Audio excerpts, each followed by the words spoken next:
Bonjour à toutes et à tous, ici Quentin Aoustin du podcast Génération Canopée et j'ai l'immense joie d'accueillir aujourd'hui Philippe Croison. Alors pour ceux qui ne le connaissent pas, Philippe, mort le 5 mars 94, affirme que sa vie s'est arrêtée ce jour-là, puis une autre a commencé. Et de quelle manière? Il est devenu athlète après la perte de de quatre de ses membres. Il multiplie les exploits sportifs et les premières, telles que la première traversée de la Manche à la nage, accomplie par un amputé des 4 membres. Le 18 septembre 2010, 2012, il relie les 5 continents à la nage. 2017, il participe au Rallye Dakar. Bon, je ne vais pas tout citer parce qu'il y en a beaucoup. Il est aussi chroniqueur dans divers médias, conférencier motivationnel, bref, une légende vivante qui nous convainc que tout est possible. Bon, là, je t'ai fait une brève introduction. Bien sûr qu'il y a 1000 choses à raconter sur ton parcours, mais qui es-tu, toi, vu par toi? Je dirais un personnage. Il y a deux personnages. Il y avait le personnage avant l'accident. Je dirais personnage entre guillemets, hein, sans être péjoratif, un personnage lambda. Parcours de vie, comme on lui a appris, 2 enfants, la construction d'une maison, un labrador. Enfin, tout va bien, quoi.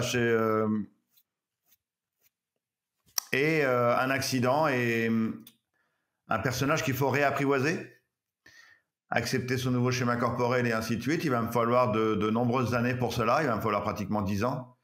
Et aujourd'hui, le personnage que tout le monde connaît et que j'aime bien regarder le matin dans le miroir et lui dire bonjour. Et ouais, un personnage heureux et qui aime bien ce qu'il fait et qui s'entoure d'une bonne équipe à chaque fois. Waouh. Ouais, hâte de rentrer un peu plus en détail dans tout ce que tu as pu faire.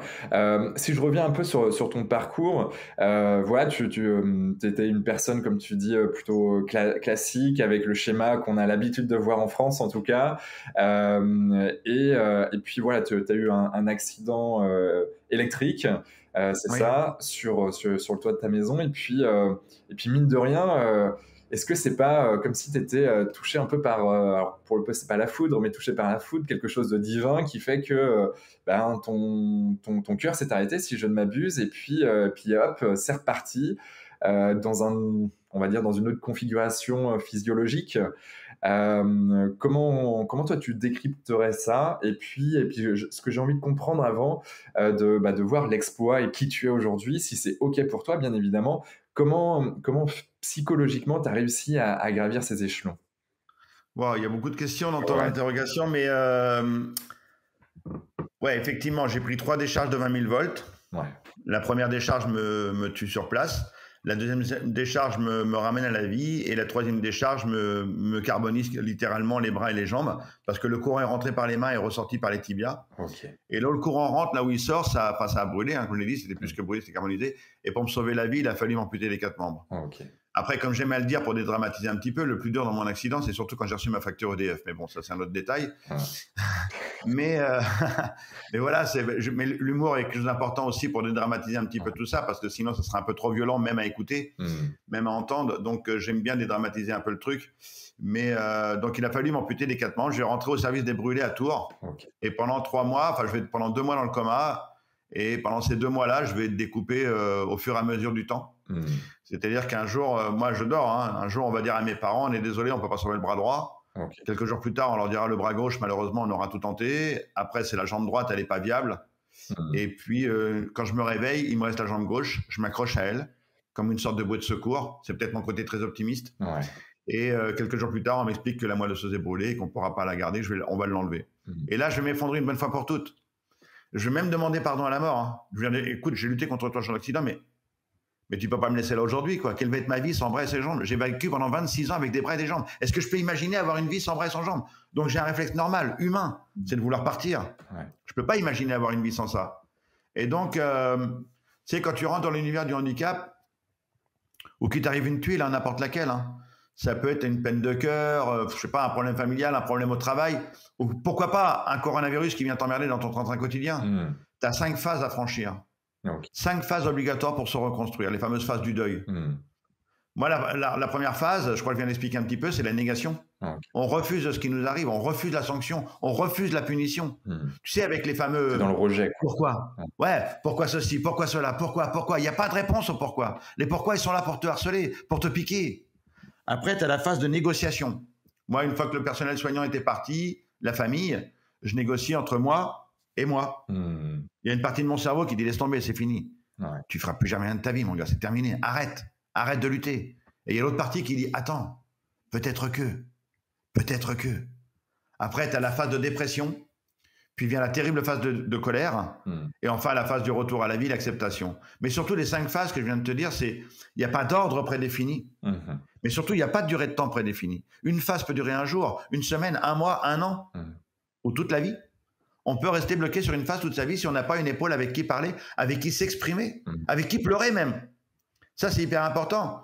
Et surtout, quand je te dis que les 5 phases, il n'y a pas d'ordre prédéfini, on peut, toi, moi, quand je te dis tout à l'heure, il m'a fallu 10 ans pour franchir ces 5 phases. À un moment donné, peut-être au bout de 5 ans, j'étais rendu dans la phase de... Non, c'est au bout de 7 ans, j'étais rendu dans la phase de colère.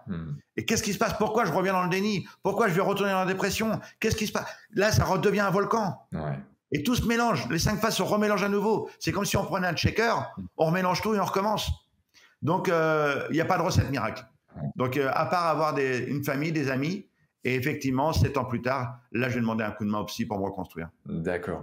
Et c'est un psychologue, un psychanalyste, Non, pas du tout. C'est une infirmière psy. Tu vois, j'avais un psy. Bon, pour moi, le psy, excuse-moi, mais désolé pour ceux qui vont nous entendre, mais pour moi, c'est une personne qui fait une ordonnance pour avoir des médicaments antidépresseurs, pour y avoir un filet de bave sur le côté, quoi. D'accord. Je suis peut-être cru en disant ça, hein. Ouais. Mais celle qui m'a sorti de là, c'est mon infirmière psy, ouais. Elle venait me voir 2 fois par semaine. Une infirmière psy. 2 fois par semaine à la maison, et ça pendant un an. Ah, ok, ouais. Ouais, un truc de dingue, quoi. Et pendant un an, on a travaillé, on est remonté très très loin. Pourquoi j'étais comme ça? Qu'est-ce qui se passait? Et au bout d'un an, j'ai réuni ma famille, je leur ai demandé pardon, excusez-moi d'avoir été, parce que je l'explique dans mon livre Plus fort la vie, que dans cette période-là, je suis rentré dans ma phase gros con. Dans ma phase où tout m'est dû, c'est moi qui ai eu un accident. Vous allez m'écouter, ouais. Et je les ai réunis, je leur ai demandé pardon, on s'est tous mis à chialer, et puis on a redémarré une nouvelle vie. Yes. Ok. Bon, déjà, j'ai eu 1000 fois des frissons, là. Ok, donc du coup, tu leur as dit pardon. Et là, qu'est-ce qui s'est passé? Quel switch as-tu opéré pour te reconstruire derrière? Parce que le pardon, c'est quelque chose de très fort déjà, et c'est loin d'être évident. Et c'est vrai que généralement, quand on le fait, qu'est-ce qu'on est bien, quoi. Mais c'est pas évident. Et après, qu'est-ce que tu as fait? Non, le pardon est un soulagement monumental, hein, pour soi et pour celui qui le reçoit aussi. Mais... Bien sûr, ouais. Mais le premier déclic est venu sur mon lit d'hôpital quand je me réveille 2 mois après mon coma. Ouais. Pardon. Une petite toux sympathique. Ça arrive. Merci Covid. Non, je déconne. Ouais, quand je me réveille 2 mois après mon accident, je décide de vivre pour mes 2 garçons et pour moi. Et comment je décide de vivre, c'est que tout le monde est venu tenter chasse-sens pour essayer de me ramener à la vie.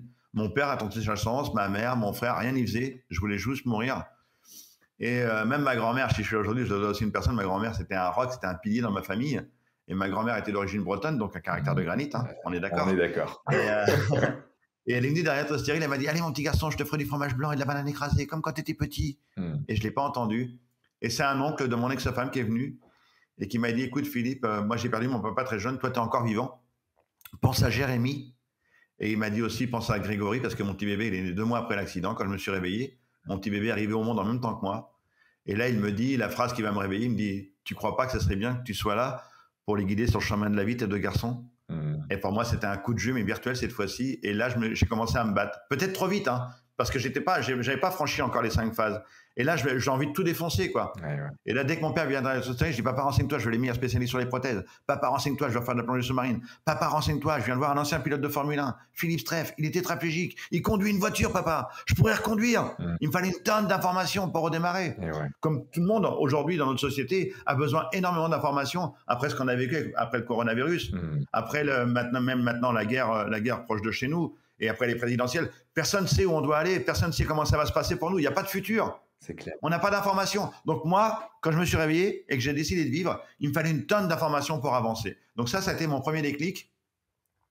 Mon deuxième déclic est venu après ma phase de colère. J'ai vécu comme ça pendant 3 ans avec mes 2 garçons. Okay. La maman était pas loin, hein, c'était open bar. Ils faisaient ce qu'ils voulaient, parce qu'on s'était séparés avec mon ex-femme 7 ans après l'accident. Okay.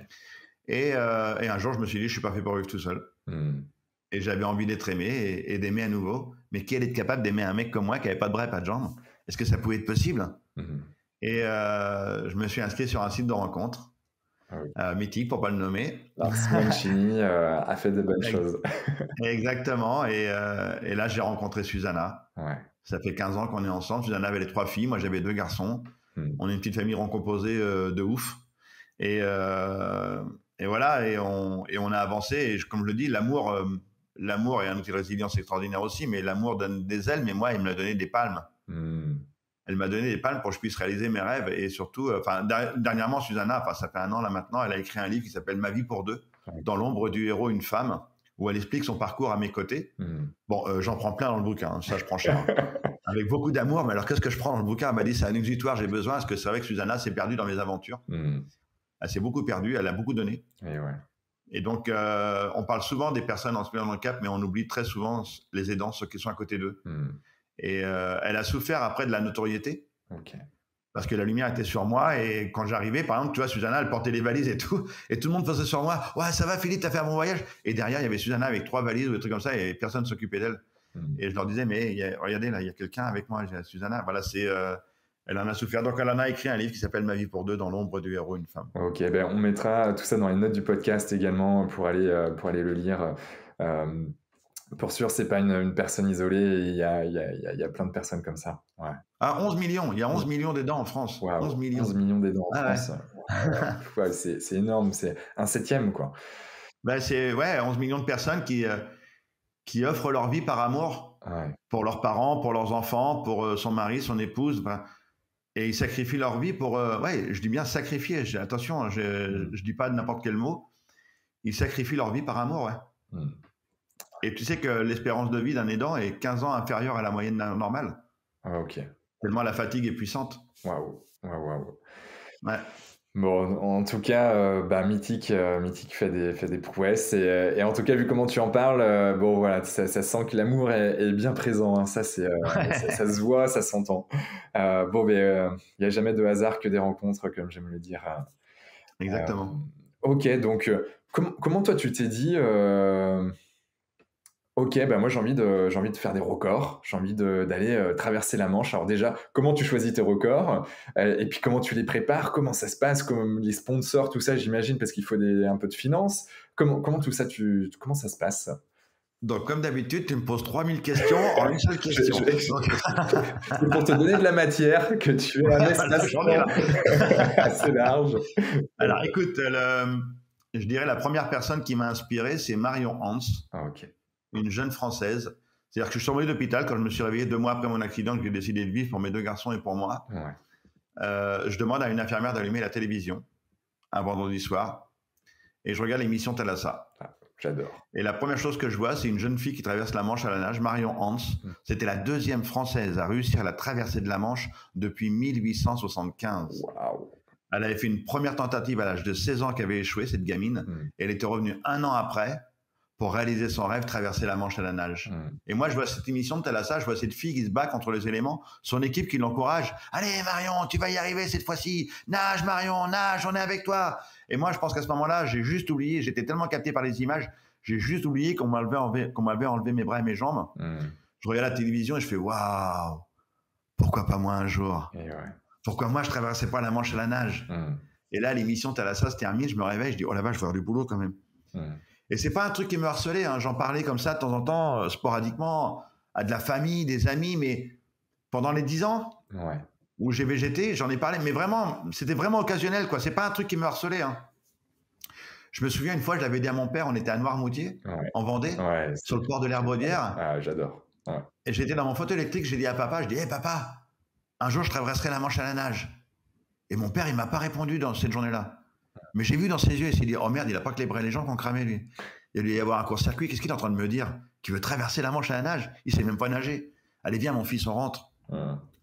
Et quelques années plus tard, donc 10 ans plus tard pratiquement, non, même plus que ça, 13 ans plus tard, il y a mes enfants, un jour de Noël, les 5 enfants réunis, la petite famille recomposée, se mettent autour de moi, ils me tendent une enveloppe, un de mes vieux rêves, saut en parachute. Ah, trop bien. Et j'ai été faire ce saut en parachute, là il y a plein de journalistes qui sont venus, et là il y a une journaliste de France 3 qui me dit « mais c'est quoi ton prochain rêve ?» Et là je lui lance comme une sorte de bouteille à la mer, je dis bah, « peut-être qu'un jour je vais traverser la Manche à la nage ». Et la journaliste me dit « si un jour tu le fais, tu me le dis ». Je dis « ouais, bien sûr, allez, salut ». Moi, j'avais balancé ça comme ça, un petit peu, je sais pas s'il peut se passer un truc, on sait jamais. Et ouais. Et quelques mois plus tard, 4 mois plus tard, elle m'invite au plateau du 19-20 à réagir au discours du président de la République, Nicolas Sarkozy à l'époque. Ok. Et en plein direct, sa collègue à la télévision, elle dit comme si c'était affirmatif, elle dit « alors comme ça, Philippe Croizon, vous allez traverser la Manche à la nage ?» Et là, je fais et là, mon cerveau, il a envie d'exploser, il a envie de se barrer. Et là, il y a un vieux tiroir qui s'ouvre, plein de toiles d'araignée, plein de poussière. Ouais. Il y a un mot qui sort de là-dedans sans que je le contrôle. Et en plein direct à la télévision, j'ai fait « oui ». Et l'aventure a commencé comme ça. Et ouais. Et tu sais, pour l'anecdote, après la traversée, quelques mois plus tard, on m'a invité à Lille. Ouais. T'imagines, l'accident, c'est en 2010. Ok. Et là, l'accident, c'est en 1994. Et là, on est en 2010. Ok. Ça devait être novembre ou décembre 2010. Ah. On m'invite à Lille à un championnat de natation. Ok. Et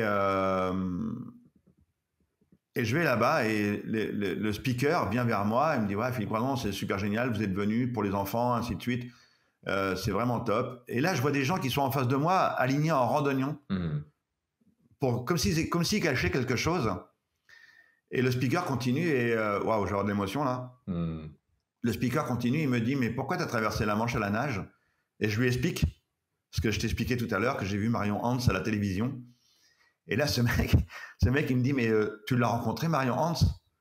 Je dis « bah non, je sais qu'elle est lilloise, mais je ne l'ai jamais rencontrée en vrai, quoi. » Et là, les gens s'écartent, et là, il y a cette jeune femme qui sort du lot, et c'était Marion Hans qui était devant moi, quoi. Donc, pour te dire que la boucle était bouclée, et elle m'expliquait que maintenant, elle était maman, et voilà, qu'elle était heureuse quand elle a appris que c'était sa traversée de la Manche à la nage qui m'avait réveillé, qui m'avait reconstruit, et qui m'avait permis de réaliser mon rêve. Donc, la boucle était bouclée. Ouais, c'était... Ah, tu m'émeus là. C'est génial, quoi. Tout est possible, c'est du rêve, et c'est comme ça qu'après, je monte une équipe après cette fameuse télévision où elle me lance la perche. Ah ouais, il faut savoir aussi sur le plateau télé, parce que mon leitmotiv c'est ose, même la connerie, ose. Et sur le plateau télé, j'avais dit que le département de la Vienne, l'ancien département où j'habitais avant, était à 100% derrière moi pour me soutenir. Sauf que ils n'étaient pas au courant. C'est ça qui est bon. Et quand je suis rentré le lendemain, j'ai appelé le département de la Vienne et on m'a passé le président que je connaissais absolument personne, je connaissais aucun élu. Et là, je dis au président, voilà, je veux traverser la Manche à la nage et tout ça. Il dit, ouais, je sais, je vous ai vu hier soir à la télé. Ouais. Et je lui dis, est-ce que vous croyez que mon département peut m'aider parce que ça va coûter un petit peu d'argent. Ouais. Et le mec, il me répond, écoutez, je pense qu'on n'a pas trop le choix. Oh, oui, génial. Donc, du coup, les sponsors sont venus de la région le premier, ouais, le département. Département, d'accord. Après, ma ville, Châtellerault, qui m'a fourni un entraîneur, qui m'a fourni l'accès à la piscine. Génial. Et après, il a fallu que je commence à faire mes preuves. Il faut savoir que la première fois que je me suis mis dans l'eau, mon prothésiste m'avait fait des prothèses monstrueuses, 3 kilos par jambe. Oh. Ouais, c'était des enclumes. Il a fabriqué 2 enclumes. Mais il faut savoir que les prothèses de nage en 2010, ça n'existait pas. D'accord. Donc, on est parti de zéro. Après, avec une équipe d'ingénieurs, on est commencé avec des prothèses de 3 kilos par jambe. On a fini à 700 grammes, tout en carbone et en titane. Waouh. Et la première fois, alors entre-temps, je monte mon équipe. Je trouve l'ancien kiné de l'équipe de France de football 98. Ok. Championne du monde qui venait s'installer dans ma région. Le mec, je rentre dans son bureau. Il faut savoir qu'à ce moment-là, j'ai 40 ans, je suis gras comme un lardon. Ouais. Comment il s'appelle ? Bruno Klein. Bruno Klein, ok. Bruno Klein, ouais, il est basé à Châtellerault. Et excuse-moi, je vais retousser. Pardon. Non, t'inquiète. Donc, Bruno Klein, il est basé à Châtellerault. Et je vais le voir dans son bureau. Le gars, je rentre là-bas. Bon, je fais 25 kilos de plus qu'aujourd'hui. Et je rentre dans son bureau, je dis bonjour, voilà, je m'appelle Philippe Croizon, j'ai un rêve de traverser la Manche à la nage, j'ai besoin de vous. Et j'ai jamais vu un kiné courir aussi vite. Je dis mais vous allez où ? Il dit je cherche le camion, assaut les caméras cachées. Le mec, il croyait que c'était une vanne.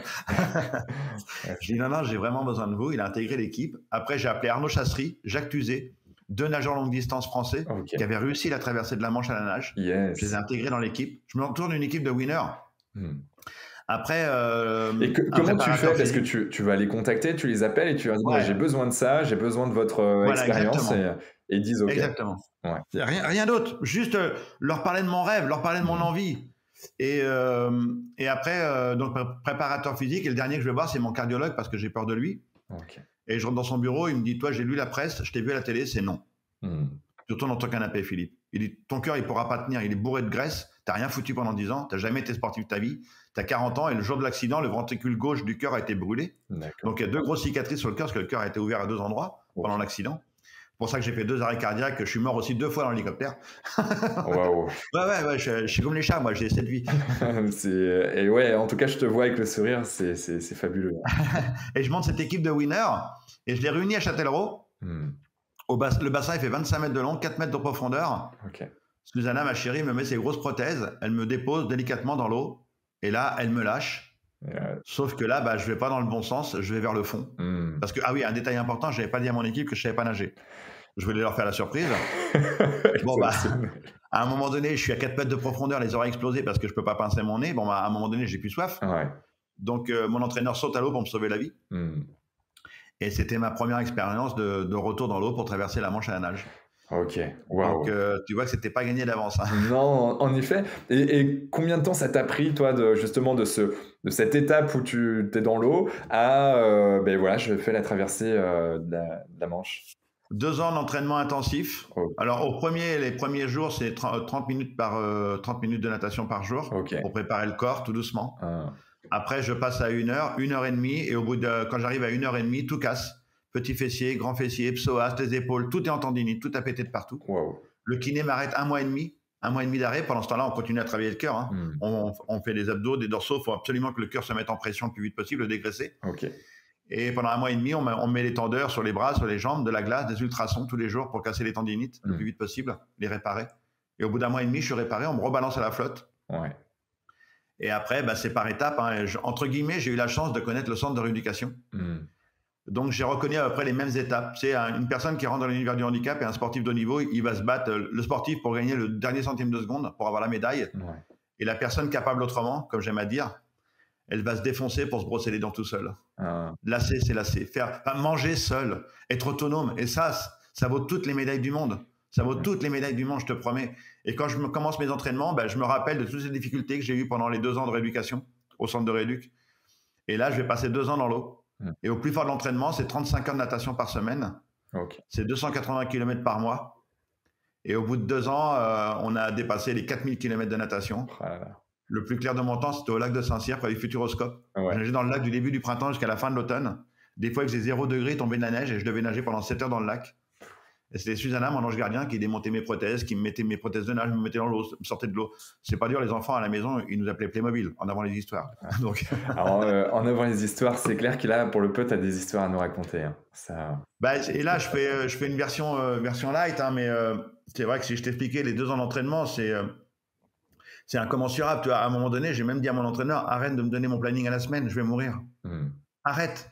Dis-moi le matin combien de temps je vais nager. Des fois, j'arrivais à la piscine et elle me disait, alors c'était souvent le dimanche, j'arrivais le matin à 9h et elle me disait, aujourd'hui, tu nages 9 heures sans t'arrêter.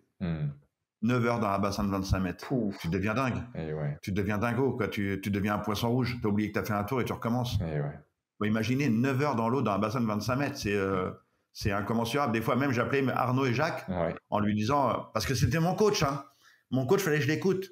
Moi, je leur ai filé le paquet. J'étais pas professionnel. J'avais jamais sport de ma vie. Donc, je leur ai filé le paquet. Je dis, transformez-moi. J'ai un rêve. C'est à vous de m'emmener à la victoire. Et des fois, j'étais tellement fatigué que j'appelais Arnaud et Jacques. Je dis, mais elle est en train de me tuer, quoi, les mecs. Elle est en train de me tuer. Je dis, mais aidez-moi, quoi. J'avais peur. Mon corps était en train de se transformer. J'étais à la ramasse totale. Et Arnaud et Jacques appelaient Valérie. Et le lendemain, quand j'arrivais à l'entraînement, elle me disait, t'as appelé Arnaud, non? Et moi, en panique, je dis, ouais, on a discuté un petit peu. Elle dit, aujourd'hui, tu devais nager 3 heures, t'en feras 5. Ok. Voilà, c'était mon coach. Bon. Et tu vois, quand je nage, par exemple, dans une tempête à Noirmoutier, je me suis entraîné énormément à Noirmoutier aussi. Je nage dans une tempête, dans les rouleaux. Je devais faire 5 heures. Les vagues me ramènent sur la plage, ils m'éclatent, mon mât se barre, le tuba, j'ai avalé plein d'eau de mer, j'ai eu du sable dans les yeux. Enfin, c'est une catastrophe totale. Elle voulait que je m'entraîne dans toutes les conditions de mer. Ouais. Et là, j'arrive, mais complètement mort. J'avais nagé 4h55. Et là, elle tend la main, elle me tend 5 doigts. Et elle me dit, il reste 5 minutes. Je recherche une comme ça, si tu en connais. Mais tu sais, un coach ne doit pas avoir de pitié. Pendant 2 ans, elle m'a dit, ne me demande pas d'être mon ami. Ne me demande pas d'être ton ami, je ne serai pas ton ami. Tu m'as demandé un objectif complètement dingue. 99% des gens ne pensaient pas que j'allais traverser la Manche à la nage. Il y a 1% qui y a cru, c'est mon équipe et moi. Ouais. On a montré à ces 99% de pessimistes que tout était possible, que l'impossible c'était juste nous. C'est quoi nos rêves, c'est quoi nos envies, c'est quoi nos objectifs. Et donc, elle m'a porté. Et pour te dire, après la traversée de la Manche à la nage, on est retourné en Angleterre et normalement, je devais revenir en France le lendemain parce qu'il y avait plein de médias qui m'attendaient. Moi, je n'avais rien demandé aux médias de venir. Hein. Franchement, j'avais prévenu personne, moi. Et il y a eu une tempête médiatique que je n'avais pas prévue. Okay. Et je ne suis pas reparti. Je suis resté 3 jours de plus en Angleterre avec mon équipe. On ne pouvait pas se séparer. C'était impossible. L'huissier, le docteur, tout le monde voulait... Personne ne voulait partir. On s'est fait pourrir par les médias et tout, mais j'en ai rien à foutre. Je ne vous ai rien demandé. Moi, je restais avec mon équipe. Et le deuxième soir, on était en boîte. Et là, à l'hôtel où on était, il y avait une petite boîte de nuit. Là. Ouais. Et mon entraîneur vient me voir, il me dit « Ouais, viens, on va danser. » Et je dis « Non, je ne peux pas danser avec toi, Valérie. » Elle dit « Pourquoi ?» Je dis « Mais tu as été mon bourreau pendant 2 ans. » Je dis « Tu m'as emmené à la victoire, mais je peux pas.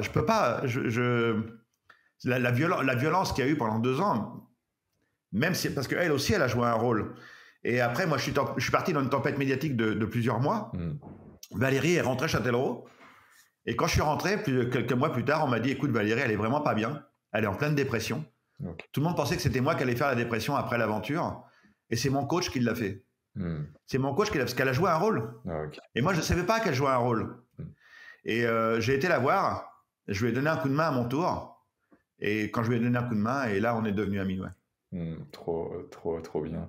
C'est d'ailleurs là en retour d'expérience, que penses-tu de jouer un jeu ou de jouer un rôle?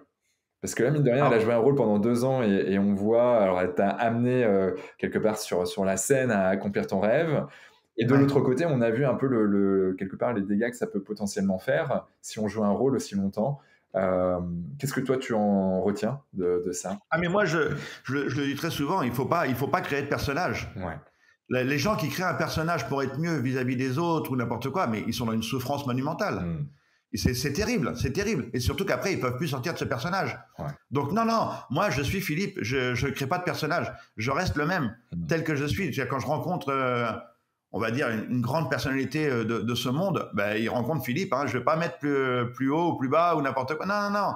Je suis Philippe, point barre. On me prend tel que je suis et en avant Guingamp, quoi. Donc, enfin, créer un personnage, ce serait une torture. Ça serait une torture et il faut pas. Ça, c'est un message fort. Ne faites jamais ça dans la vie parce que pour être bien vis-à-vis des collaborateurs ou n'importe quoi, on a envie d'être bien. On va créer un personnage joyeux ou un personnage. Alors qu'en vérité, on n'est pas comme ça. En vérité, on n'est pas comme ça. Donc, soyez vous-même. Et c'est aux autres de vous accepter tel que vous êtes, mais pas à vous de vous adapter, quoi. Enfin, si vous adaptez, vous allez être malheureux tout le temps. Je rejoins 1000%. J'ai dîné la semaine dernière avec le patron de Swile, qui est une des licornes françaises, grosse start-up, scale-up maintenant. Va falloir que tu me le présentes. Et je te le présenterai si tu veux, avec grand plaisir. Et en fait, il me disait, mais tu vois, dans ma boîte, ce que je combats le plus, c'est le fait que les gens mettent des masques. Donc, chez moi, tu regardes, et en effet, hein, quand tu regardes les personnalités qu'il y a dans sa boîte, il y a vraiment de tout, tant une personne hyper bien apprêtée que la personne avec des dreads, avec des tatouages de partout, et pourtant, ils font une boîte qui cartonne, et il dit, voilà, la recette, en tout cas, de la culture d'entreprise, c'est d'enlever tous ces masques, parce que plus tu es toi-même, plus tu es heureux, épanoui, performant au travail, si on est sur l'aspect performance, productivité. Et c'est ça qui fait qui fait la richesse en fait de quelque chose, d'une équipe. Complètement. Tu sais, moi j'ai mis un masque dans ma vie. Hein. J'en ai mis un après mon accident quand j'étais au centre de rééducation et que je suis rentré chez moi. Et toute ma famille a mis le même masque, le masque de tout va bien, je vais bien, le masque du smiley, le masque du clown. Alors que derrière le masque, je hurle, je pleure, je crie, mais devant tout le monde, Ch'ting, j'ai un smiley. Ouais. Tout va bien. Non, c'est cool. Parce que tu sais, mon père, il a fait une erreur, enfin une petite ou une grande erreur, chacun jugera, mais mon père, on va dire, c'était le patriarche de la famille, tu vois, c'était le manager des amis, le patron de la famille, tu vois, et mon père avait pris ce rôle à cœur et il avait dit, voilà, il prenait les informations auprès du personnel soignant, il le redistribuait de l'autre côté, il faisait le tampon. Et il avait dit à ma famille et mes amis, ceux qui ont le droit d'aller voir Philippe à l'hôpital, je veux que personne ne pleure devant lui. Je veux qu'on lui montre qu'on va être une famille forte, qu'on va être des amis soudés. S'il y en a un qui pleure devant lui, je vous préviens, ça sera entre lui et moi après. Et on a joué ce rôle pendant 7 ans. Okay. Pendant 7 ans, jamais personne n'a parlé de ce qu'il avait ressenti pendant l'accident. Jamais personne n'a parlé de ce qu'il avait ressenti quand j'étais amputé des 4 membres. Tout le monde s'autoprotégeait les uns les autres. Le pire des poisons qui puisse exister sur la Terre. Je te l'ai dit tout à l'heure, moi j'ai explosé 7 ans plus tard. Ma phase de colère est arrivée seulement 7 ans après mon accident. Et quand j'ai explosé 7 ans plus tard, mais je n'ai pas explosé tout seul. C'était un tsunami autour de moi. Mes parents ont explosé, mon frère, mes 2 enfants, mon ex-femme. Tous ceux qui étaient bourrés d'amour autour de moi ont explosé. Et 7 ans plus tard, tout le monde a eu besoin d'un psy pour se reconstruire. Parce que tout le monde s'est autoprotégé. Voilà, je leur dis encore une fois, mais c'est la pire des saloperies. Parlez, communiquez, dites quand ça va pas. Dites quand ça va bien. Mais dites aussi quand ça va pas. Et surtout, même, tu vois, ce message, il s'adresse surtout aussi aux chefs d'entreprise. C'est le chef d'entreprise, c'est le capitaine à bord du bateau. Il tient la barre. Et bizarrement, il est isolé, ce mec-là. Il est seul au monde. Il a toute une équipe autour de lui. Et ce mec-là, tout seul, il se met la pression, il se met seul au monde. Quand ça va bien, il va parler à ses équipes. Mais quand ça va mal, il va le garder pour lui. Il va essayer de tout faire pour ça. Et le mec, il coule tout seul. Il coule avec le navire. Alors que s'il parlait à son équipe, quand ça va mal, mais les gens sont prêts à écouter, prêts à entendre. Pourquoi ces chefs d'entreprise se mettent la pression tout seul comme ça? C'est monstrueux, quoi. C'est monstrueux. Donc voilà. Et les agriculteurs, je pense qu'on est encore dans cette éducation un peu, excuse-moi, les coucougnettes qui dominent là, je suis désolé, hein, mais ce truc patriarcal là où c'est on est des mecs, on n'a pas le droit de pleurer, on est trop fort, allez vas-y les gars, on va y arriver. Tu vois, mais c'est nul, quoi. C'est clair. C'est nul. Aujourd'hui, c'est pas la société qu'il faut développer. Donc voilà. Et puis on a été éduqués comme ça tout petit. Hein. Tout petit, on a été éduqués comme ça. Sois fort, sois fort. Oh, putain, sois fort, ne montre pas ta faiblesse, sois fort. Fais attention. Ah ouais, alors ça aussi, un truc de dingue. Pourquoi à nos enfants, on est en permanence en train de leur dire fais attention. Fais attention, monte pas sur la chaîne. Fais attention, cours pas. Fais attention. Et le gamin, quand il arrive à l'âge adulte, qu'est-ce qu'il fait? Il fait attention. Il fait attention tout le temps, toute sa vie. Mais faire attention à quoi? Ben vas-y, monte sur la chaise. Tombe, c'est pas grave. Casse-toi la gueule. Non, mais carrément, tu vois, il y a plusieurs choses. Je sais pas, tu connais les messages contraignants ou les drivers, ça te parle ou pas? Non, pas trop. Parce qu'en fait, si tu veux, on a 5 messages contraignants ou encore appelés drivers, c'est de la psychologie si tu veux, et tu as notamment le sois fort. Donc en gros, c'est tous les messages que tu entends jusqu'à tes 9-11 ans par tes référents, donc les personnes qui t'ont éduqué. Donc en effet, sois fort, sois fort, sois fort, ne pleure pas, t'es pas une fille quand tu dis c'est un garçon. Et en fait, tous ces messages que tu entends vont te forger derrière et vont être difficiles à déconstruire demain. Et donc en gros, tu vas être en mode je suis une machine, sauf qu'en fait, émotionnellement, c'est l'enfer au plus profond de toi-même. Et puis en effet, tu vas avoir aussi ceux qui font plaisir. Donc, fais plaisir à mamie, fais plaisir à maman, fais plaisir à autrui. Et en fait, tu vas tout le temps faire plaisir aux autres, mais après, tu vas plus penser à toi. Et donc, du coup, il y a plein de choses comme ça qui sont dans les messages contraignants. Et ça, le sois fort, pour le peu, il est démonstratif là, dans ce que tu dis. Complètement. C'est vraiment notre éducation d'aujourd'hui. Et malheureusement, elle est comme ça. Mais par rapport à ça, je vais te dire un truc qui va peut-être te surprendre. C'est qu'en vérité, moi, quand je réalise mes rêves, je suis un vrai feignant. Ouais, je suis un vrai feignant. Il n'y a pas de héros dans la vie. Il n'y a que des gens qui travaillent. Mais si j'ai pas une équipe derrière moi, si j'ai pas mon préparateur physique ou mon entraîneur qui me dit tous les matins, ça sera comme ça, je suis comme tous les citoyens. Au 1er janvier, je vais dire mon rêve. Allez, je m'inscris à la salle de sport. Cette année, c'est mon année. Ouais, je suis bourré d'énergie. On est le 1er janvier. C'est fini. Et là, ils vont y aller. Le premier soir, ils vont aller à la salle de sport. Ils sont bourrés d'énergie. Ils vont tout défoncer. Le deuxième soir, ils vont y aller. Et le troisième soir, oh là là, j'y vais, mais en marche arrière. Et le quatrième soir, ils ont trouvé une excuse. Et c'est fini. Ils y vont plus.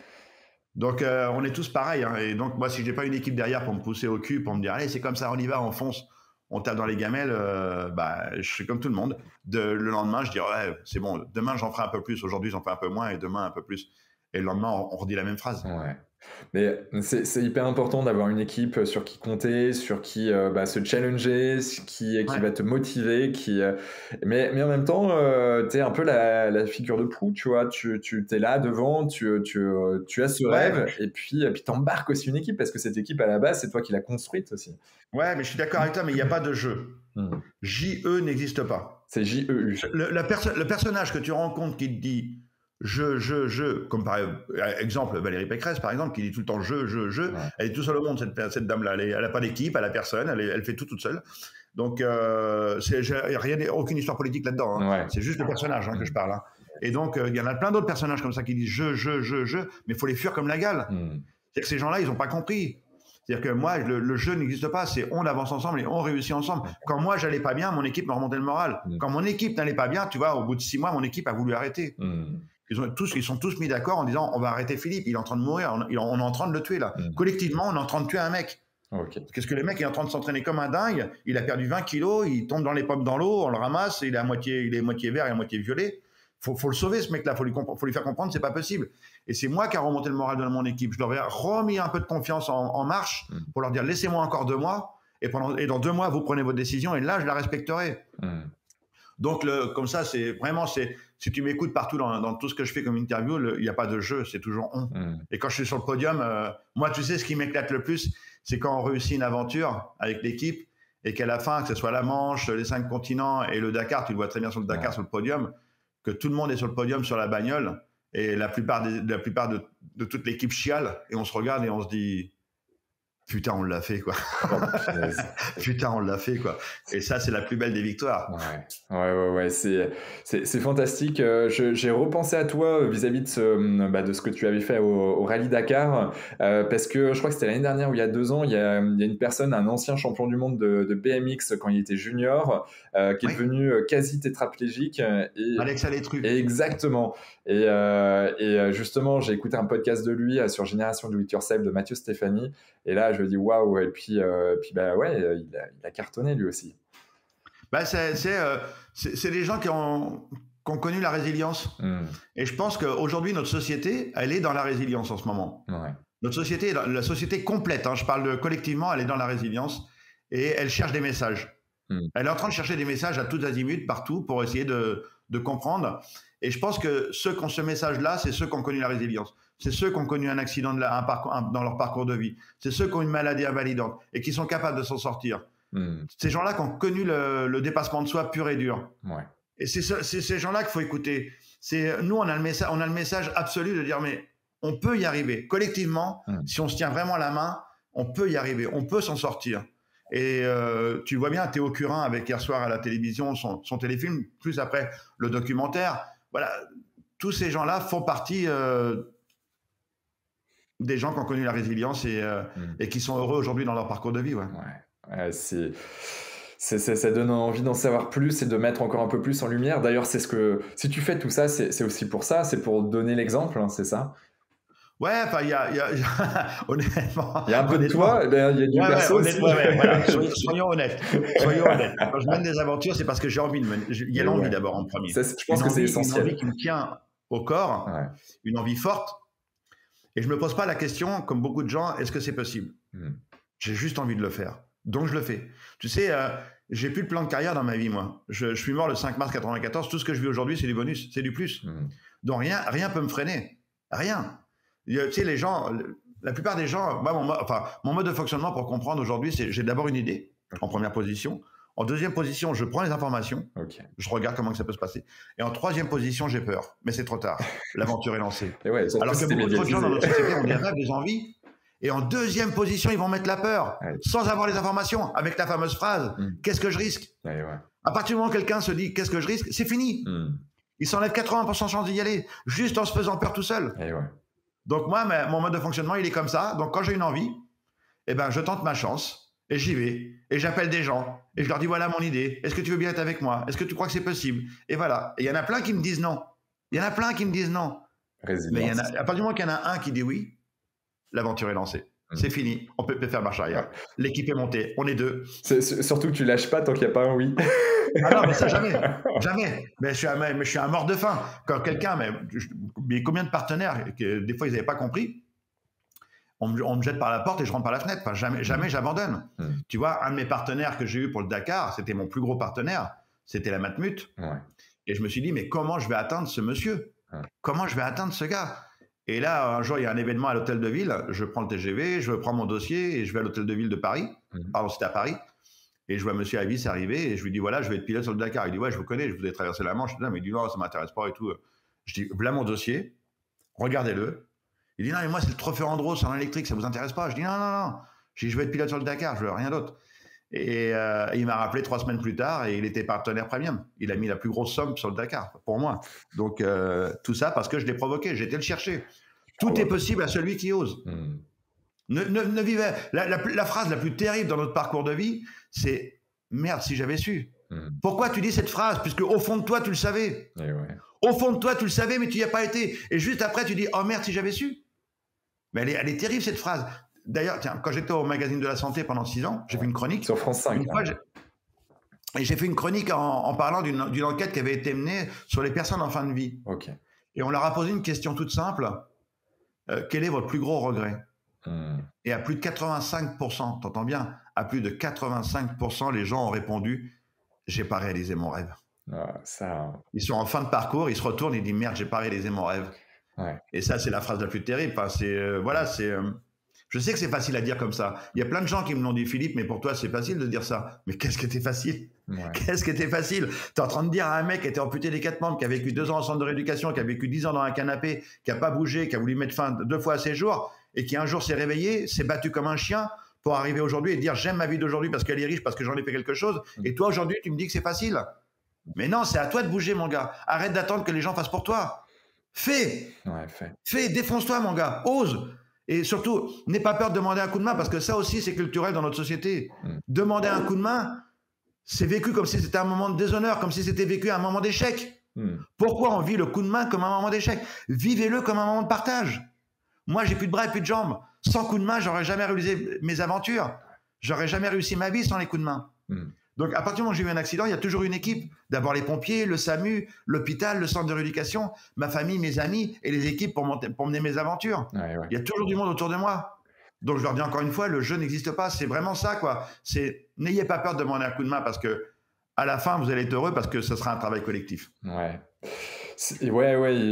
je vois bien quand tu parles de jeu, j'ai le jeu JEU en tête et en effet c'est une sorte de jeu parce qu'il y a la notion de plaisir, mais parce que ça te fait du plaisir, ça te procure du plaisir, mais mine de rien il y a beaucoup aussi de travail, de résilience, c'est affolant. de ne rien lâcher, et c'est ça qui est bon, ça devient presque addictif, je pense, à un moment donné. Après ça devient addictif parce que le grand public retient la cerise sur le gâteau. Le grand public, il retient juste la cerise, c'est la traversée de la Manche, les 5 continents ou être pilote sur le Dakar. Mais moi, le plus beau, c'est pas ça. Le plus beau, c'est à chaque fois que je mène une aventure, c'est 2 ans de travail. Pour la Manche, c'est 2 ans. Les 5 continents, c'est 2 ans de travail. Le Dakar, c'est 2 ans de travail.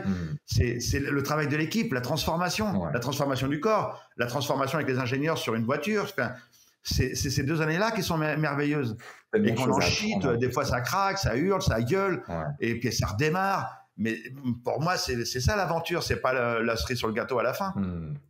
Donc, ça fait partie d'un tout, quoi. Il y a un truc qui revient et dans chacun des podcasts que j'ai pu enregistrer. Là, on est sur le 37e. Dans les 36 précédents, tous ont parlé du rêve à un moment donné. Donc j'ai eu des personnes fantastiques, connues dans leur domaine, d'autres très, très populaires. On parlait du deuil. Il y a des personnes du Québec qui sont venues intervenir, justement, Lise Bourbeau, notamment dans ce podcast qui est relativement connu dans le monde du développement de soi et surtout pour faire face au deuil. Et tous avaient la notion de rêve. On a des rêves, faut en tout cas tout faire pour les réaliser, et ça c'est hyper important. Comme tu le disais, à la fin, si tu as 85% des gens qui sont sur leur lit de fin de vie et qui sont de mort, et tu dis en fait si j'avais su, faut le bannir, quoi. Faut y aller, quoi. Tu sais, je viens de tourner dans un film qui s'appelle il est sorti au cinéma maintenant il y a 5-6 mois, qui s'appelle Les rêves ne meurent jamais. De Sébastien Belmont et Yannick Bestaven. D'accord. Et un magnifique film documentaire sur les rêves. Et Et donc, ouais, effectivement, moi, tout part d'un rêve. À chaque fois que j'ai une envie, on peut comparer l'envie et le rêve. Je pense que les deux sont frères jumeaux. Ouais. Et ils se tiennent bien la main tous les deux. Donc, ouais, au départ, mes aventures partent d'un rêve, d'une envie. Et après, moi, j'ai juste envie d'une chose, c'est de les réaliser, quoi. Ouais. Mais le rêve, mine de rien, émotionnellement, est encore plus fort que l'envie. Là, le rêve, c'est le truc qui propre à toi et qui vient au plus profond de toi. Et tu te dis, purée, mais ça, j'ai envie d'y aller, quoi. Et d'ailleurs, c'était quoi ton big dream, ton rêve numéro 1 quand tu étais plus petit, quand tu étais plus jeune? Écoute, bizarrement, justement, c'est ce que j'explique dans ce documentaire, dans ce film, que petit, j'ai pas de souvenir d'avoir des rêves monumentaux. Enfin, honnêtement, d'ailleurs, le documentaire partait sur les rêves des enfants et qu'à l'âge adulte, ils réalisaient leurs rêves. Ouais. Et quand il a fait mon interview, il a dit, mais merde, mais ouais, c'est pas obligé d'avoir des rêves d'enfant au départ. Ça peut être, des rêves peuvent venir à tout moment. Ouais. À l'âge adulte, tu peux avoir un rêve d'un coup qui vient dans ton esprit et qui te dit, mais waouh, pourquoi je réaliserai pas ce rêve-là, quoi? Pourquoi j'y vais pas? Et donc, moi, petit, en même temps, il faut savoir qu'après mon accident, le disque dur a été un petit peu effacé. Donc, tout ce qui est avant l'accident, mon enfance et ainsi de suite, j'ai quelques souvenirs, quelques brèves, mais c'est surtout ce que ma famille m'a raconté, ainsi de suite, qui m'ont recréé des souvenirs, pardon, dans mon esprit, qui m'ont reconstruit un petit peu tout ça. Mais le jour de l'accident, ouais, le disque dur a été un peu, il y a eu un reset. Donc, un peu compliqué de savoir ce que je rêvais en étant petit. Oh, ok. Donc, voilà. Et de quoi tu rêves là aujourd'hui? Ce serait quoi ton big dream? Là, je sais pas, l'autre jour j'avais un petit rêve de fou, c'était d'aller dans l'espace. Hein. Ouais. Donc, moi aussi, c'est un de mes rêves. Hein. C'est mon rêve numéro 1. Mais... ouais, bah écoute, j'ai fait un petit tweet à Elon Musk, hein, tu l'as vu ouais, certainement. Ouais. Hein, j'allais t'en parler de toute façon. Ça fait un tabac monstrueux. Tu peux nous en parler un peu plus. Mais quel enfant n'a pas regardé les étoiles en disant waouh, j'aimerais bien être là-haut, les voir un peu plus près, ou se retourner et voir la Terre d'en haut. Quoi. Moi, je pense que ça, c'est un des rêves d'enfants qui, je dirais, allez, peut-être, j'en sais rien le pourcentage, mais 80 ou 90% des enfants sur la planète disent waouh, ça doit être beau là-haut, ça doit être chouette. Et qu'est-ce qu'il y a derrière tout ça? Tu sais, la découverte, ça, c'est le propre de l'être humain. Il veut toujours savoir qu'est-ce qu'il y a derrière le rideau, quoi. Et donc. Et tu sais, dans toutes mes aventures, j'ai toujours parlé de l'espace. Quand j'avais fini les 5 continents, je disais aux médias, sous le ton de l'humour, je dis, il me reste une mer à traverser, c'est la mer de la tranquillité. Bon, bah, sauf qu'elle est sur la Lune, quoi. Donc, donc les médias reprenaient ça, et après les gens s'amusaient avec ça. Et après le Dakar, j'avais dit, maintenant, mon prochain rêve, c'est d'aller dans l'espace. Et toujours, je disais ça. J'avais contacté à l'époque Richard Branson, j'avais contacté plein. Ouais, je te jure. Richard Branson, tu l'as contacté, il t'a répondu? Comment? Richard Branson, jamais il m'a répondu. Jamais. J'ai trouvé 3 adresses mail, j'ai essayé de le contacter dans tous les trucs possibles inimaginables. J'ai jamais réussi. Et là, Elon Musk avec SpaceX, un jour, je me tape le délire. Je fais d'abord un premier tweet en disant à mes followers, si j'atteins 50 000 followers avant Noël, donc on était à 2 mois de Noël, ou en tout cas 2 ou 3 mois de Noël, je dis si j'atteins 50 000 followers avant Noël, j'envoie un tweet à Elon Musk pour qu'il m'envoie dans l'espace. Bon, le problème, c'est que je fais 50 000 en 3 heures. Ok. Donc t'étais à combien? T'étais à combien avant? J'avais pratiquement rien, tu vois, j'avais peut-être 5 000 ou 6 000 followers. Tu fais un x10 en 3 heures. Mais le truc, c'est que les gens ont rigolé de ça. D'accord. Et ça c'est parti, c'est quand il y a un buzz là, c'est parti comme une traînée de poudre. Wow. Et tout le monde s'est foutu de ma gueule. Le mec a pas de bref, pas de genre, veut partir dans l'espace. Donc les gens ont rigolé. Ils ont retweeté. Et là, quand je fais ça, je dis maintenant, il faut que je fasse un tweet à Elon Musk. Ouais. Et donc je fais un tweet à Elon Musk en disant salut Elon, je m'appelle Philippe Croison, je suis un aventurier français, j'ai pas de bras et pas de jambes, envoie-moi dans l'espace. Et là, je mets 4 petites photos, une photo quand je nage, une photo quand je saute en parachute, une photo sur le Dakar et une photo des 5 continents. Et j'envoie le tweet. Et là, tout le monde se remoque de moi en disant mais jamais Elon Musk va lui répondre, il est complètement con ce mec-là. Et quelques heures plus tard, Elon Musk me répond bizarrement, et là je deviens dingo. Et là, il me dit écoute Philippe, quand Starship est prêt, je t'envoie dans l'espace. Et moi qui me dégonfle jamais, je l'ai dit depuis tout à l'heure, je dis il faut oser. Je dis écoute Elon Musk, mes messages privés sont ouverts, mes DM sont ouverts, écris-moi un message privé. Et là, le mec me répond un message privé, on échange, on écrit, et là on garde contact. Il m'envoie son adresse mail et tout, et on garde contact, on s'écrit, et quelques mois plus tard, il me dit écoute, Jared va partir, va décoller. J'en ai parlé avec Jared Isaacman, et Jared me recontacte, il dit écoute Philippe, je suis très honoré de t'inviter à Cap Canaveral pour mon décollage. Et là, on se retrouve avec Susanna, au milieu de leur famille, il n'y a que nous, les petits Européens, il n'y a que Susanna et moi. Et on est un peu largué là-dedans. Et il y a Elon Musk. On rencontre 3 fois Elon Musk. Jared Isaacman qui décolle avec son équipage. Ouais. On va à l'amérissage. Enfin, on passe 12 jours extraordinaires à Cap Canaveral. Wow. On visite SpaceX. Et Elon Musk, en partant, me dit bah, écoute, si un jour Starship est vraiment opérationnel et que je peux te mettre dans un siège, tu partiras peut-être dans l'espace. Ouais, donc, encore une fois, tout est possible à celui qui ose. Hein. C'était un de mes rêves, je l'ai tenté. Et après, ma première victoire, déjà, rien que le fait d'avoir été à Cap Canaveral, d'assister au décollage d'une fusée, et ainsi de suite, j'ai réalisé pratiquement 90% de mon rêve, là, déjà. Donc, ouais, mais il reste un bout. Hein. Il reste un petit bout. Alors, est-ce qu'il m'appellera un jour? Je ne sais pas. Tu vois, elle est là, la navette, elle est juste derrière. Là, ouais, derrière je la vois, ouais. Donc, alors, ce ne serait pas avec celle-ci. Hein. Celle-ci, c'est la Good Dragon. Ouais. Elle s'arrête et ce serait avec Starship. Et Starship, il veut créer une fusée où il sera capable de transporter 100 personnes d'un coup. 100, ok. Avec l'optique, justement, d'emmener du monde donc, sur la Lune, puis Mars. Exactement. Bah oui, ce qu'il veut, c'est le voyage rapide autour de la planète. Ouais. C'est-à-dire, pour aller de l'Europe aux États-Unis, ça sera 20 minutes. Ok. L'autre jour, on a été à Tahiti avec l'académie, avec les gamins. Ouais. On a traversé Tahiti-Montréal à nage. On a mis 23 heures de vol. Bon, voilà, ça serait 1 heure. Tu passes par Los Angeles, tu fais Paris-Los Angeles, c'est pas pété. Exactement, ouais. Et là, ça serait 1 heure de voyage seulement. Ouais. Là, c'est pas la même. Non. Alors, effectivement, c'est cher. Il y a beaucoup de gens qui disent ouais, c'est cher et tout, mais au début de l'aviation, c'était cher aussi. Hein.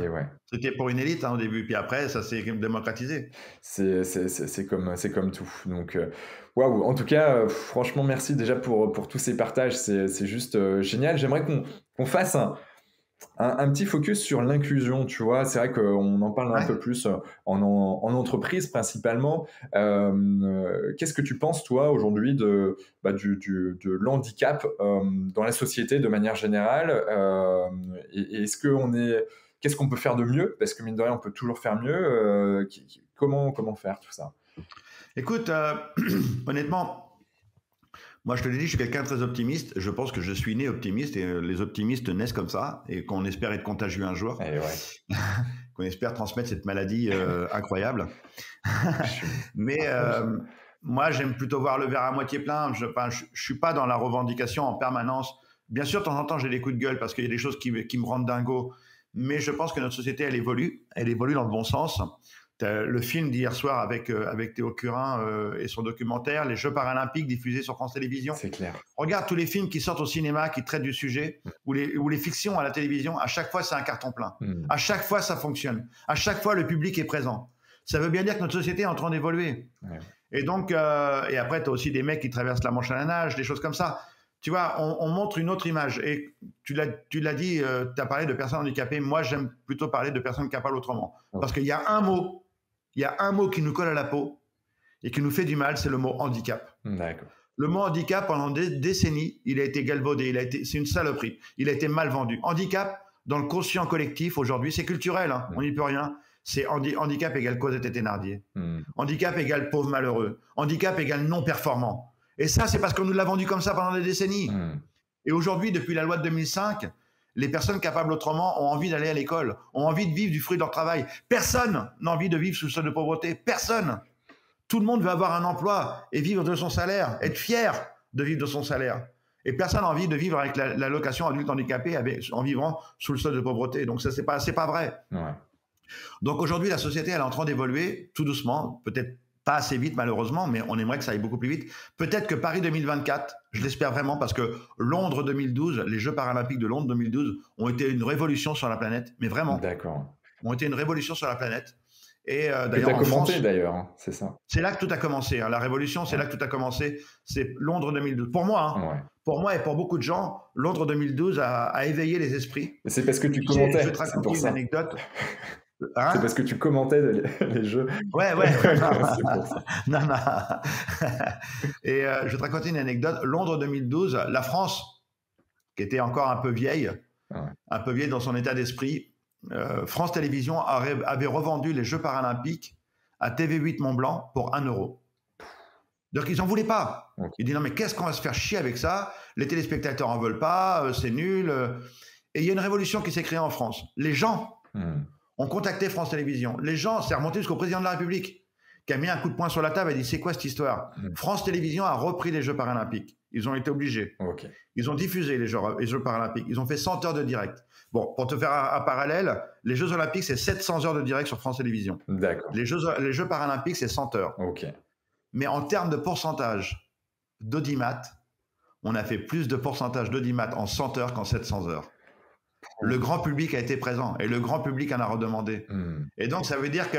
Mais là, tout le monde s'est pris une claque en disant « Merde, qu'est-ce qui s'est passé ?» France Télévisions a fait son mea culpa en disant « Oui, effectivement, on a été idiots, on ne pensait pas. » Et tous les médias du monde entier ont fait leur mea culpa en disant « Mais ouais, putain, mais c'est des sportifs de haut niveau. » Et moi, quand j'étais pour France Info, je venais de quitter les 5 continents, mais de terminer cette aventure.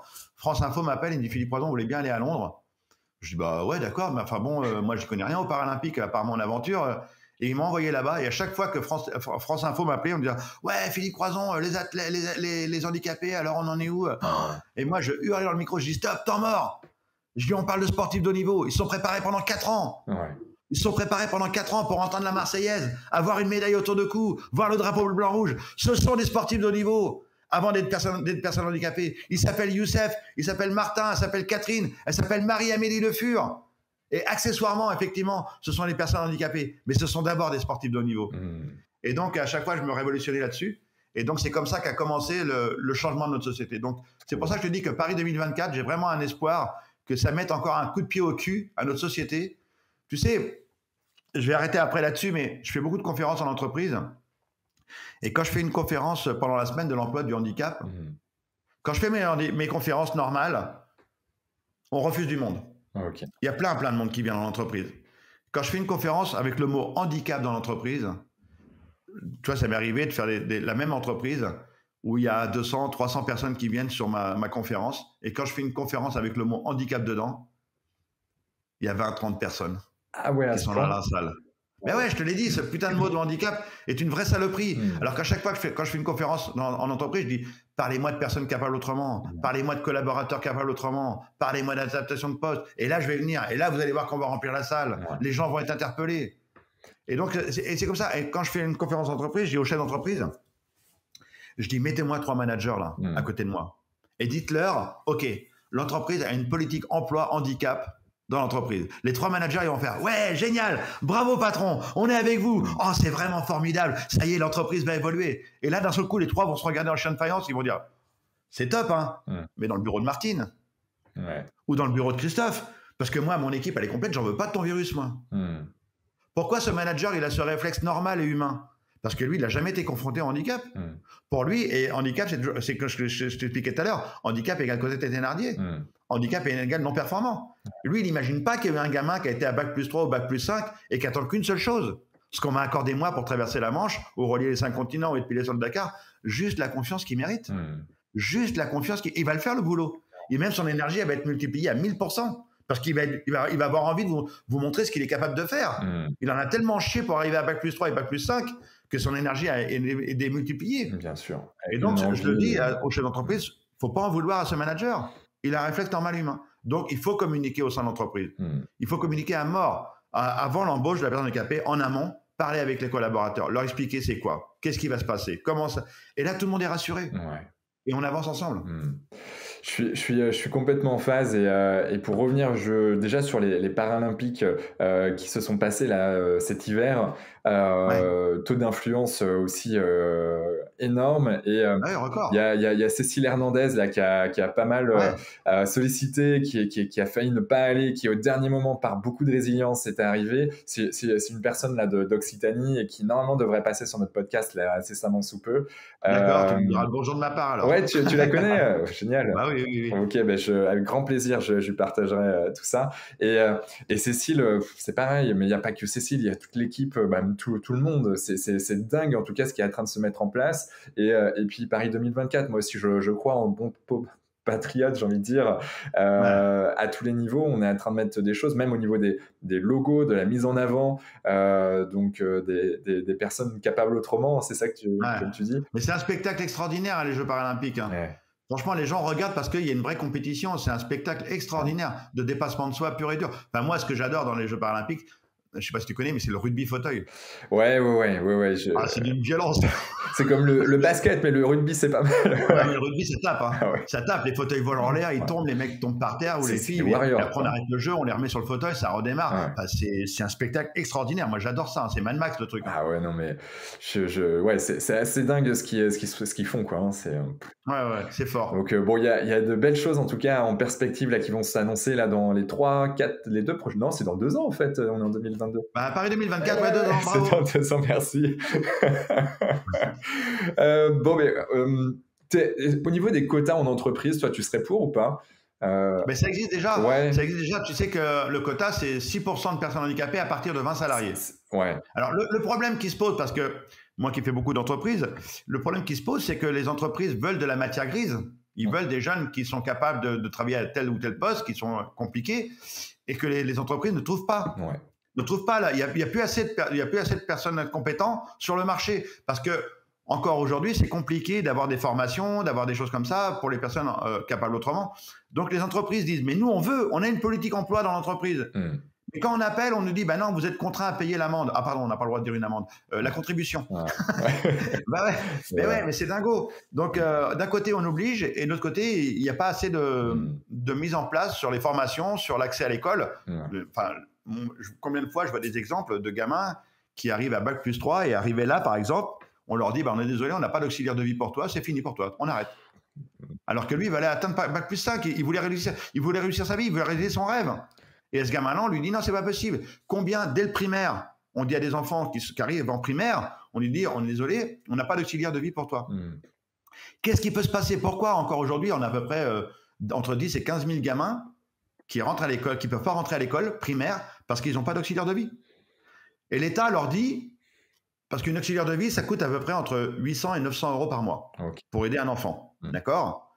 Donc, on va dire à ce gamin, l'État ne peut pas mettre 800 à 900 euros par mois pour toi, mon enfant, pour t'aider, hein, pour que tu puisses réussir ta vie, que tu puisses vivre du fruit de ton travail. Mais rassure-toi, mon petit, vu que tu vas être en échec scolaire, tu ne pourras pas travailler, l'État te donnera entre 8 et 900 euros par mois à vie.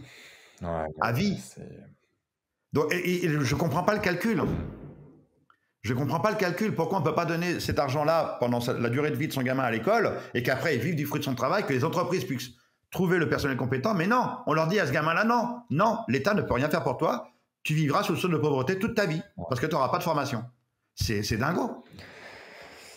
C'est dingue. La France a des super bons côtés, elle fait des choses fantastiques, mais que ça soit ça, que ça soit chez Pôle emploi, il y a des incohérences qui nous motivent pas ou qui motivent pas les gens justement à aller de l'avant. Et ça, faut déconstruire, ça va mettre du temps, mais il faut qu'on avance. Ouais, ça va mettre du temps, mais je te le dis, moi je vois toujours verre à moitié plein et je vois toutes les entreprises qui réussissent. Il y a des entreprises, ils ont atteint 12%. Ouais. Et ils ne communiquent pas, ces entreprises-là. C'est des entreprises qui ont pignon sur rue, hein, qui sont très connues, mais ils ne veulent pas communiquer sur leurs 12%. Ce n'est pas leur leitmotiv. Ils ont dit, nous, on avait l'objectif de 6. Après, le chef d'entreprise, le grand... De toute façon, à chaque fois, c'est la même chose. C'est un coup de poing sur la table d'en haut pour que ça redescende en cascade et en disant, je veux une politique emploi, handicap dans mon entreprise. Et tu as des entreprises qui ont atteint 12%, 14%. Et tu as des entreprises de l'État, comme Renault, par exemple, qui, eux, ils ont peine à atteindre 4%. D'accord. Ok. Et même les ministères, l'État n'arrive pas à atteindre ses objectifs de 6%.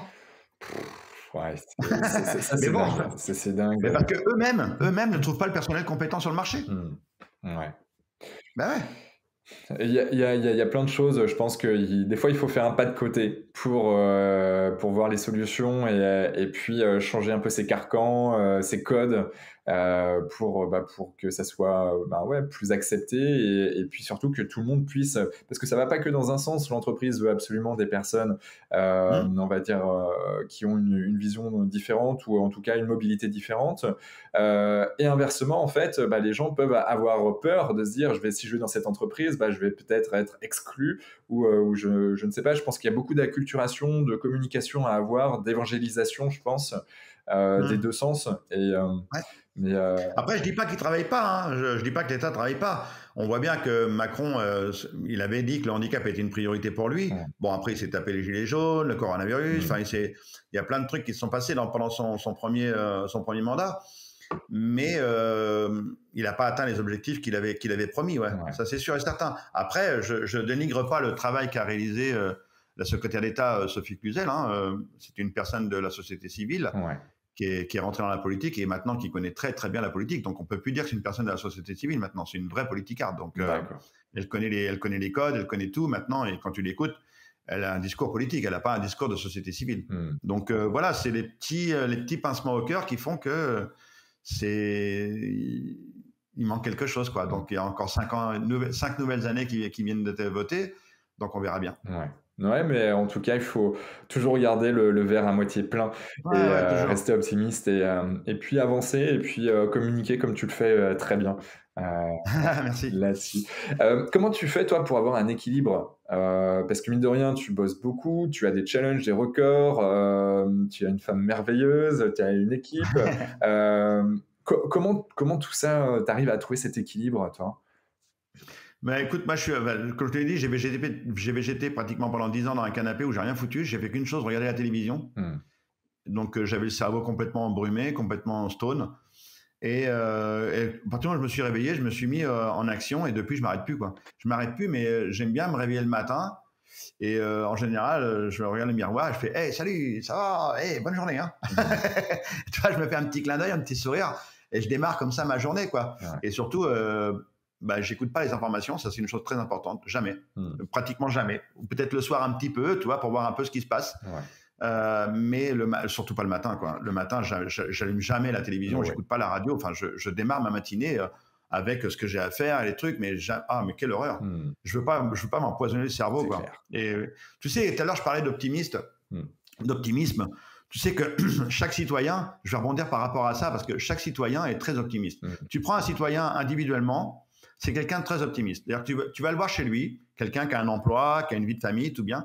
Tu vas le voir, tu lui tends le micro, tu dis bonjour, comment ça va? Et ce mec-là, il va te dire waouh, ça va bien, écoutez, ouais, nickel. Enfin, le printemps arrive, tout va bien, j'ai ma petite famille, j'ai un boulot, c'est nickel. Et tu prends le même personnage, tu le mets à la machine à café avec ses collaborateurs. Et tu lui dis alors, comment ça va? Et là, ce même personnage, il va te dire mais la France est foutue. Mais on parle dans le mur, monsieur. Tout est noir. Tout est noir. Pourquoi ce même personnage chez lui, individuellement, il est optimiste, et dès qu'il est en équipe, il a du monde autour de lui, il devient pessimiste. Parce qu'il a regardé BFM TV le matin, il a regardé la télévision, il a écouté la radio dans sa voiture avant de venir au boulot. Et pour lui, ça se met en cranche. Et dès qu'ils arrivent au truc, la première chose qu'ils font en arrivant à la machine à café, oh dis donc, t'as vu la guerre? Oh dis donc, t'as vu le coronavirus? Ben, ça y est, on est foutus, hein, mais nos gamins, qu'est-ce qu'ils vont devenir? C'est clair. Terminé. Non, mais je suis 1000% d'accord avec toi. Ça fait des années que j'ai plus de télé chez moi et que je bannis. Alors, par contre, tu vois, quand il y a des grosses informations, je vais interviewer plein de gens, tu vois, différents, où je vais cibler mes informations et puis, tu vois, là, dernièrement, là, j'ai vu qu'il y avait une personne il y avait un pompier là, qui éteignait un feu sur Paris et puis il y avait une personne qui est allée justement battre ce pompier, quoi. Vas-y, à tes souhaits. Merci. Et du coup, je voyais qu'il y avait du buzz, mais je voyais pas d'image qui en parlait. Donc du coup, hop, j'ai pris 5 minutes, je me suis dit, bon, qu'est-ce qui se passe? Parce que j'ai juste besoin de comprendre. Ok, bon, je vois qu'il y a une personne qui est allée taper un pompier. Bon, c'est clair que c'est pas du tout correct, encore moins quelqu'un qui veut aider en fait la population et faire en sorte que il y ait un maximum de personnes qui soient sécurisées. Et puis voilà, du coup, mais après, j'isole ça. Je le comprends, j'en entends. Je sais que je vais en entendre parler potentiellement dans certains réseaux dans lesquels je vais aller. Politique, s'il y a un peu de politique. Et du coup, hop, après, je switch sur autre chose. Parce que, franchement, quand tu as des rêves et que mine de rien, pour atteindre ses rêves, c'est la croix et la manière parfois. Donc du coup, c'est la croix et la manière. Il faut y aller, quoi. Et il faut vraiment être focus. Le plus dur dans tous les rêves, c'est pas l'entraînement ou le dépassement de soi pur et dur, parce qu'aujourd'hui, voilà, ça fait partie de mon équilibre de vie. Mais le plus dur, c'est la recherche de partenaires. C'est terrible, c'est terrible, parce que quand on parle d'aventure comme celle-ci, on parle de budget colossal. Donc tu vois, là, j'ai envy de retourner sur le Dakar en 2024 avec un véhicule d'hydrogène. Yes, hydrogène, donc pas électrique. Hydrogène. Moi qui vais aller dans l'espace, si ça explose, je vais y aller très très vite. Le réservoir, t'imagines, il est gonflé à 700 bars de pression. 700. Il est à quel niveau de la voiture? Il est sous mon siège. Ah, c'est nickel. C'est parfait pour le saut, quoi. J'ai 700 bars de pression sous les fesses. Donc, as juste envie de dire, putain, pour que ça casse pas, quoi. Ouais. Non, mais toute la sécurité est là. Hein, mais voilà, c'est des sommes colossales. Donc, ouais, ça, c'est le plus dur. Mais bon, ça fait partie du job. Comment tu fais pour être une meilleure version de toi-même? Comme je l'ai dit tout à l'heure, je ne crée pas de personnage, je suis Philippe. Je ne pense pas qu'il y ait une meilleure version de moi-même. J'avance. Enfin, je me prends pas le chou, tu vois. Quand on m'a dit un jour, Philippe, t'es optimiste, tu vas faire, on crée le printemps de l'optimisme, tu vas être le premier parrain. L'autre jour, on m'appelle, on me dit, tiens, on crée le truc de la méthode Coué. Ok. On me dit, tu vas être le parrain du truc de la méthode Coué. Je dis, ouais, d'accord, mais et au fur et à mesure, je comprends ce que c'est que l'optimisme. Au début, je sais pas, je connais pas le monde de l'optimisme, je connais pas le monde de la résilience, je connais pas le monde de la méthode Coué. Et qu'on me dit, mais t'es le symbole de tous ces trucs-là. Mais je dis, mais le symbole de quoi? Je dis, moi, j'en sais rien, moi, je mène ma life. Point barre, quoi. Et quand on m'a dit, tu vas être le parrain de l'optimisme, la première réflexion que j'ai eue en allant là-bas, ils m'ont dit, il faut que tu fasses un discours. Je dis, bah, mon discours, il va être court. J'ai pris le micro, je dis, voilà, je connaissais pas, je savais pas que j'avais une maladie. Je savais pas que j'étais malade et que j'avais une maladie qui s'appelait l'optimisme. Et que certainement que je suis né avec et que j'espère que cette maladie va être contagieuse et que ça me fait plaisir de rencontrer des gens comme moi qui sont malades comme moi. Et être optimiste, c'est pas être dans le béni oui-oui, hein, c'est pas être dans le monde des bisounours. C'est simplement croire, je crois. C'est simplement croire en soi, c'est simplement croire en les autres, c'est croire en notre capacité et croire qu'après la pluie, il y a toujours le beau temps, quoi. Exactement. C'est une phrase complètement... Tout le monde va te dire, ouais, mais c'est complètement con ta phrase. Ben non, mais elle est tellement réelle. Elle est tellement réelle. Moi qui ai connu 2 fois le renoncement et 2 fois l'échec quand j'ai voulu mettre fin à mes jours, après la pluie, le beau temps, quoi. Tu peux être dans un orage, mais attends que l'orage passe. Ou fais en sorte que l'orage passe un peu plus vite. Et après, tu vois que le soleil revient, quoi. Et ouais. Non, mais en tant que breton, je ne peux que acquiescer. Une personne qui t'inspire? Philippe Croizon. Philippe Croizon. Ok. Ouais, je te dis, il y a une personne qui m'a inspiré, ça a été Marion Hans, son lit d'hôpital. Et depuis, j'avance, ouais. J'avance et très souvent, enfin, surtout pour la Manche et surtout au centre de rééducation aussi, combien de fois je me suis retourné en me disant, waouh, c'est moi qui suis capable de faire ça. C'est moi qui suis capable d'aller au-delà de ça. Parce que des fois, je me surprenais moi-même, quoi. Je me surprenais moi-même en disant, putain, ça y est, j'ai réussi à faire mon premier pas, quoi. J'ai marché avec des prothèses. Waouh, ça y est, je commence à pouvoir nager. Ça y est, je vais reconduire une voiture. Enfin, c'est des trucs de dingue. Enfin, des petits gestes quotidiens de la vie que vous faites tous les jours. Pour nous, c'est une victoire. Pour nous, c'est une victoire et de se dire, waouh, oh, putain, je suis capable de le faire tout seul. Et ça, c'est quand on est enfant, qu'on apprend au fur et à mesure, on s'en rend pas compte. Mais quand on est adulte et qu'il nous arrive une tuile et qu'on se relève et qu'on réapprend à vivre avec notre nouveau schéma corporel et qu'on réussit à atteindre des objectifs, mais je te dis, ça vaut toutes les médailles du monde, quoi. Ouais, Donc, celui qui m'inspire, c'est moi, ouais. Yes. Ça me va très, très bien. Un challenge, là, prochainement, un gros challenge. Donc, le Dakar 2024, c'est un gros grand challenge, ouais. Ok. Il y en a un autre qui va venir, mais j'ai pas le droit d'en parler. Il faudra attendre un petit peu. Ok, ça marche. Mais ça risque de surprendre, ouais. Bon, mais, génial. Hâte d'en savoir plus. Hâte de le découvrir. Comment je viens de teaser le truc? Comment? T'as vu comment je viens de teaser ma aventure secrète? Donc, pour savoir, il faut me suivre sur les réseaux sociaux. Exactement. De toute façon, on mettra tous les liens Insta, Facebook, LinkedIn, bref, tous tes liens. Tes TikTok aussi, peut-être? Non, pas trop, non. Bon, en tout cas, tous les liens, on les mettra dans les notes du podcast. Mine de rien, alors pour celles et ceux qui ne te connaissaient pas, je pense qu'ils ont vu un peu ton humour.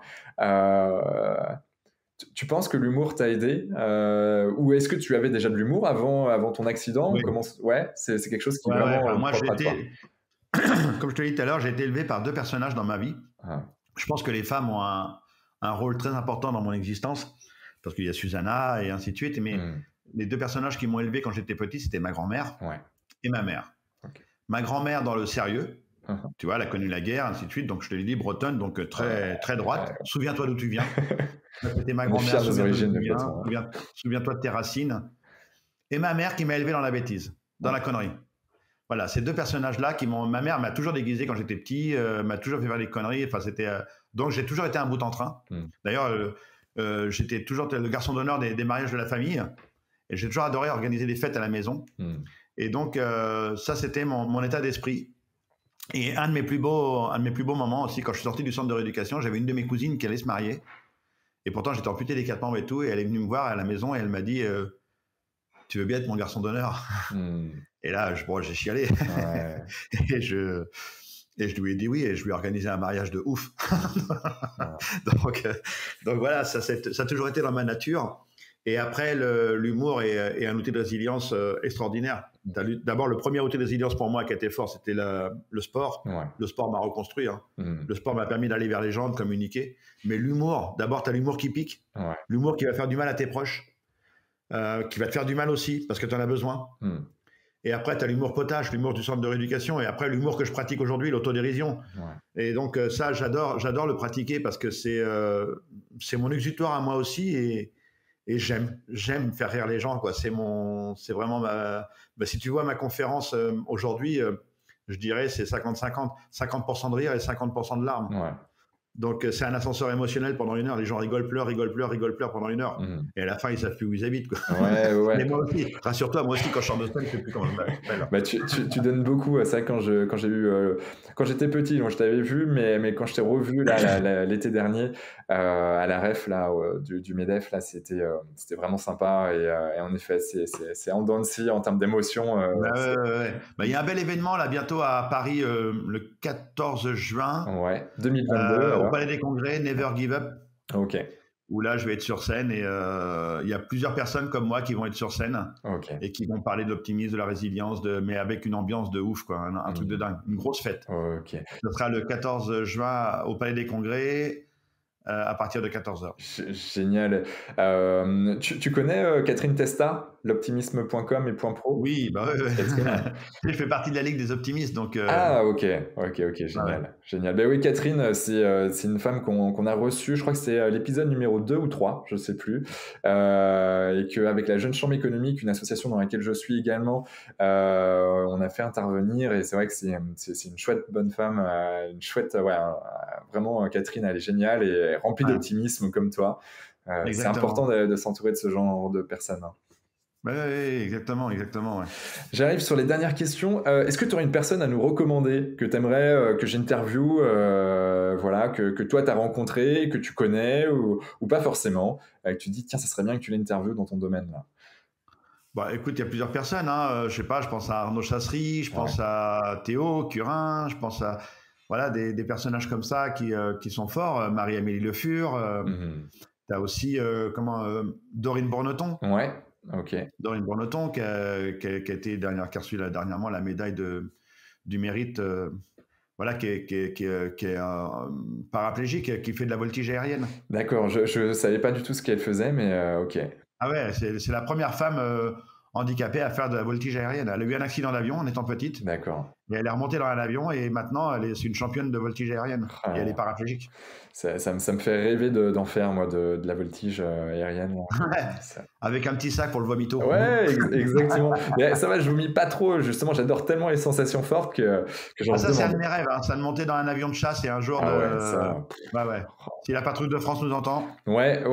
En effet. Je target une personne, justement, qui était une femme qui est dans la patrouille donc pour venir sur le podcast. Donc, D'accord. Donc, si jamais je la rencontre, j'essaye de voir ce qu'on peut faire.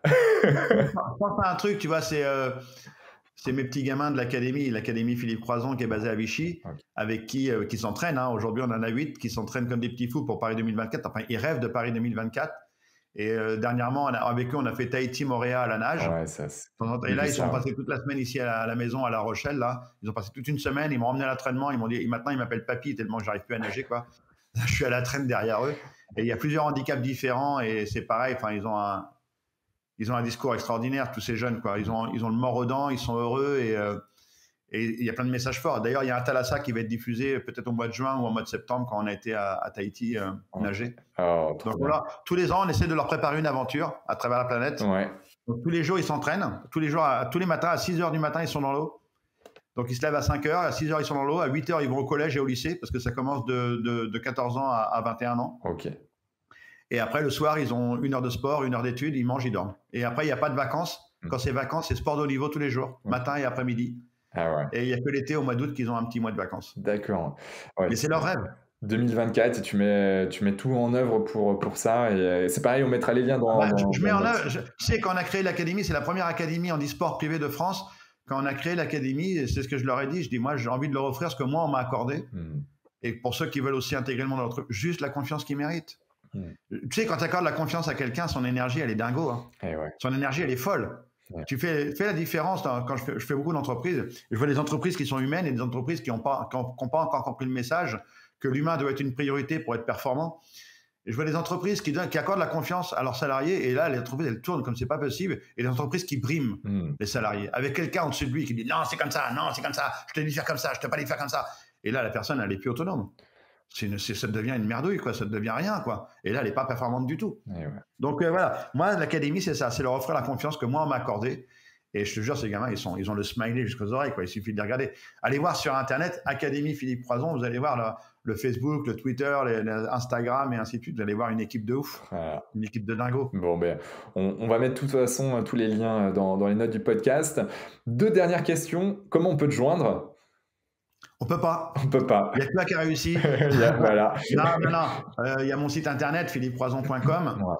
Mais c'est vrai que je mets toujours un petit holà parce que je reçois énormément de messages, mais trop de sollicitations, trop de demandes. Très souvent, aider mon enfant, aider ceci, aider mon papa, mais je suis pas psy. J'ai mon parcours de vie, on vient de faire un podcast, utilisez-le. J'ai écrit 4 bouquins. Là, je suis en train d'écrire un 5e, mes 10 commandements et démerdez-vous. C'est vraiment le nom. Ouais, c'est un titre provisoire. Je l'aime bien. Ouais, moi aussi, j'aime bien. Il parle bien. Et ça fait sens avec le personnage. Parce qu'il y a trop de gens qui espèrent. Et non, je peux pas. Je peux pas.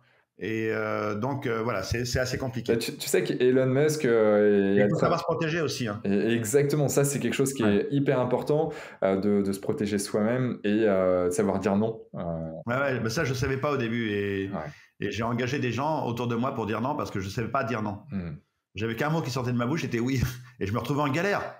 Je me retrouvais en galère parce que j'avais des engagements de ouf. Et à un moment donné, j'ai dit, mais je peux plus, je suis en train de mourir. Et c'est même Susanna, une fois, qui m'a sauvé, qui m'a dit, mais arrête. Déjà, moi, je peux plus, mais toi, tu es en train de mourir. Là. Arrête de dire oui tout le temps.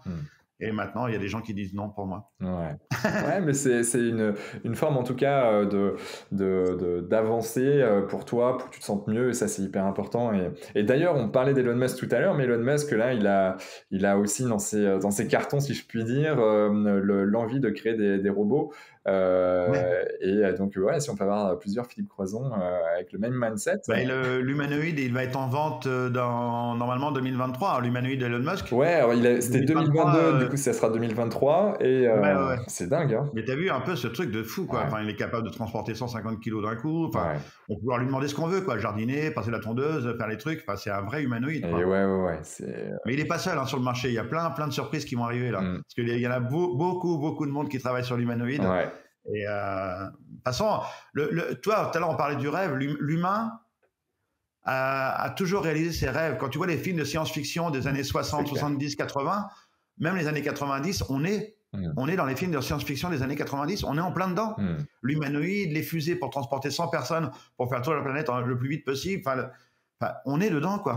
On est dedans. Et là, maintenant, on a des nouveaux rêves d'aller encore plus loin, d'aller sur Mars, de réaliser des trucs complètement dingues. Mais ça va tellement vite. Et tu sais, les gens s'en rendent pas compte quand tu leur dis « Ah, l'humanoïde arrive demain ». Mais non, c'est pas possible. Parce que les gens, ils sont bloqués dans leur espace-temps. Ils sont bloqués dans leur univers. Le mec à 50 balais aujourd'hui, il n'imagine pas que demain, il va y avoir l'humanoïde, demain, il va y avoir l'ordinateur quantique. L'ordinateur quantique, c'est un truc de dingue. Il faut imaginer, le numérique, c'était un calcul monstrueux. Il fallait 10 ans pour le faire. Le quantique, il va le faire en 10 minutes. Imagine. Et par contre, il faut le refroidir comme des dingues. Donc, c'est Air Liquide qui va refroidir l'ordinateur quantique. C'est Air Liquide qui a eu le contrat pour le refroidir. Mais ça veut dire que le champ des possibles va se démultiplier. Une fois que cet ordinateur-là va être en marche, on sera capable de réaliser des trucs que même nous, on ne pense pas aujourd'hui. Voilà, c'est fou. C'est fou. Ce qui est en train de se passer maintenant, dans les 10-15 ans à venir, on va voir des choses, mais complètement dingues, complètement dingues. Exactement. J'aime bien, moi, cette courbe exponentielle de, tu vois, depuis la nuit des temps, donc l'homme a toujours créé, co-créé, avancé, innové.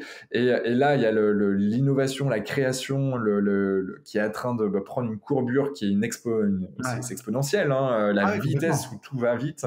C'est à la verticale. Hein. C'est génial, quoi.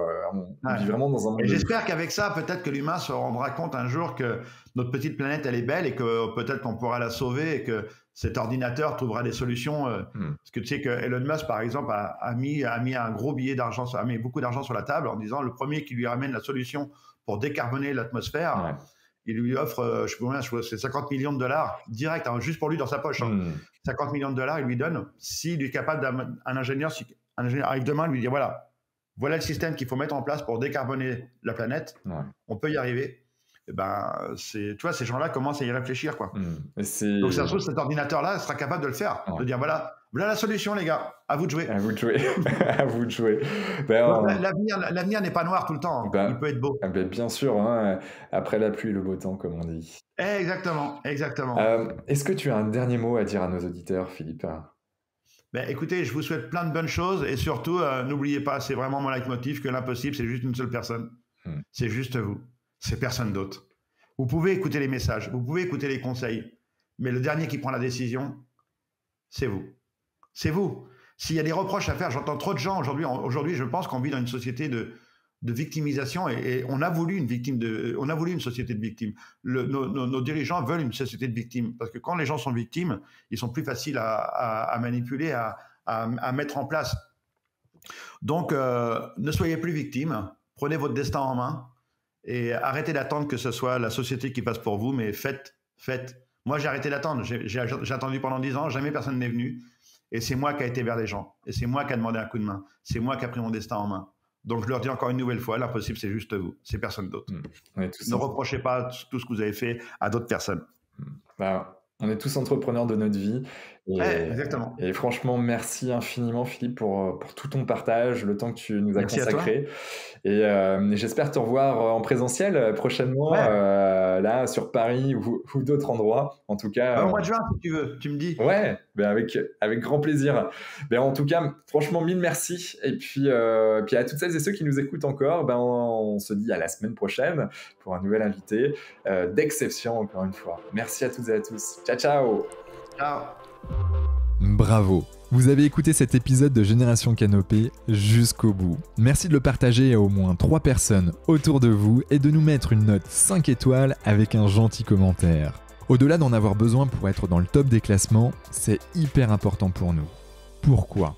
Parce que ça nous permet de toucher un maximum de personnes qui méritent d'être plus heureuses, en meilleure santé et plus performantes. D'autant plus que, plus nous aurons d'abonnés, plus nous pourrons attirer des personnalités exceptionnelles avec tout ce qu'elles ont à nous apporter. Et si vous souhaitez passer un cap dans votre vie, pour être plus heureux, améliorer significativement votre niveau de santé et ou devenir plus performant, toute l'équipe de Canopy est prête à vous bichonner comme il se doit. Vous n'avez qu'une seule chose à faire. Créez votre profil sur canopee.com, Canopee.com,